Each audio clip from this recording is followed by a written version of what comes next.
రాష్ట్రపతి ద్రౌపది ముర్ము నేడు తిరుపతికి రానున్నారు. మధ్యాహ్నం 3:25 ఇక ద్రౌపది ముర్ము రేణిగుంట ఎయిర్పోర్టుకు చేరుకుంటారు. మధ్యాహ్నం 3:55 తిరుచానూరులోని పద్మావతి అమ్మవారిని రాష్ట్రపతి ద్రౌపది ముర్ము దర్శించుకుని ప్రత్యేక పూజలు చేరున్నారు. అనంతరం సాయంత్రం 5 గంటలకు తిరుమలకు వెళ్లనున్నారు. రాత్రికి తిరుమలలోనే రాష్ట్రపతి ముర్ము బస చేయనున్నారు. రేపు తిరుమల శ్రీ వెంకటేశ్వర స్వామిని దర్శించుకొని ఢిల్లీకి వెళ్లనున్నారు. ఇక రాష్ట్రపతి పర్యటన నేపథ్యంలో తిరుపతి, తిరుమలలో భారీ ఏర్పాట్లు చేశారు.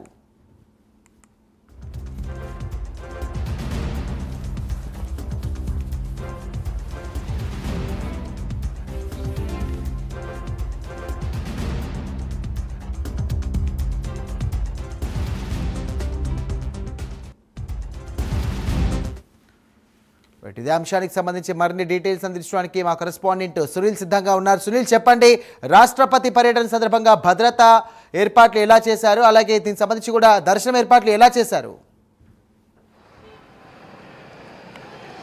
రైట్ సాయిరామ్, మొత్తం మీద ఏదైతే 2 రోజుల పాటు భారత రాష్ట్రపతి ద్రౌపది ముర్ము ఇటు తిరుపతి జిల్లాలో పర్యటించిన పరిస్థితి అయితే ఉంది. దానికి సంబంధించి ఆమె వస్తున్న నేపథ్యంలో అంటే ఈరోజు ఈ మధ్యాహ్నం 1:50 ఒడిశా నుంచి ఏదైతే తిరుపతి రేణిగుంట విమానాశ్రయానికి 3:40 చేరుకున్నారు. 3:40 చేరుకున్న తర్వాత ఎయిర్పోర్ట్లో సుమారు 10 నిమిషాల దాకా ఆమె విశ్రాంతి తీసుకునే అవకాశం ఉంది. అక్కడ నుంచి నేరుగా తిరుపతిలో ఉన్నటువంటి తిరుచానూరు పద్మావతి అమ్మవారి దర్శనార్థం అమ్మవారి ఆలయానికి అయితే చేరుకుంటారు. 4:10 చేరుకున్న తర్వాత సుమారు 20 నిమిషాల పాటు అమ్మవారి ఆలయంలో అమ్మవారిని దర్శించుకున్న తర్వాత ఏదైతే 4:40 ఏదైతే తిరుచానూరు నుంచి తిరుమలకి నేరుగా బయలుదేరే అవకాశం ఉంటుంది.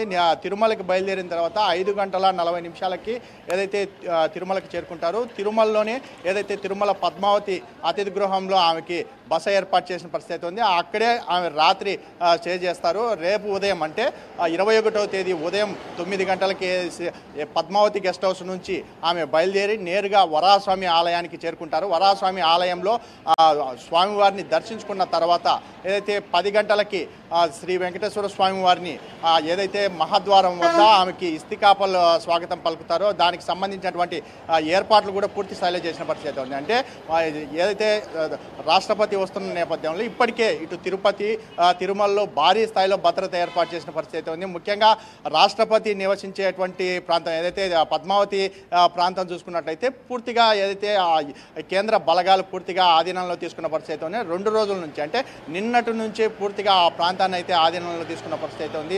దానికి సంబంధించి రిహార్సల్ కూడా చేశారు. ముఖ్యంగా ఆమె పర్యటించే ప్రాంతాలు కావచ్చు, ముఖ్యంగా ఏదైతే స్వామివారి దర్శనానికి వెళ్ళేటువంటి రోడ్డుకి సంబంధించి కూడా పూర్తిగా క్లీన్ చేసిన పరిస్థితి అయితే ఉంది.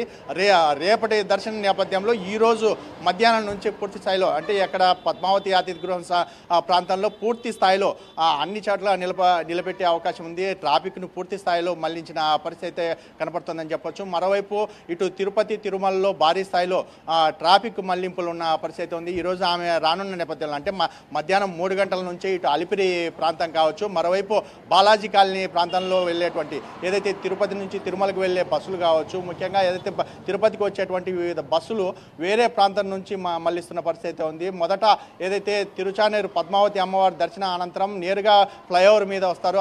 ఆ రూట్ ఒకే రూట్లో ఉండడంతో ఈ రూట్లో ఏ వాహనాలు రాకుండా పూర్తి స్థాయిలో మధ్యాహ్నం నుంచి పూర్తిగా ట్రాఫిక్ని నిలిపేసే అవకాశం ఉంది. దానికి సంబంధించి కూడా ఇప్పటికే జిల్లా పోలీసులు భారీ స్థాయిలో సెక్యూరిటీకి సంబంధించి ఏర్పాట్లు చేసిన పరిస్థితి ఉంది. జిల్లా కలెక్టర్ వెంకటేశ్వరరావు పూర్తి స్థాయిలో దీనికి సంబంధించి 2 రోజుల నుంచి క్షుణ్ణంగా పరిశీలిస్తున్న పరిస్థితి ఉంది. ఆమె తిరిగే ప్రాంతం అంటే శ్రీవారి ఆలయమే కాకుండా మరోవైపు వరాహస్వామి అనంతరం ఏదైతే అన్నదాన సత్రానికి కూడా వెళ్ళే అవకాశం ఉన్న నేపథ్యంలో ఈరోజు రాత్రికి ఒకవేళ అన్నదాన సత్రానికి వెళ్తారా, అన్నదాన సత్రానికి వెళ్తే అక్కడ ఏ విధంగా ఏర్పాట్లు చేయాలని దాని మీద కూడా ఏదైతే నిన్న రిహార్సల్స్ కూడా చేసిన పరిస్థితి ఉంది.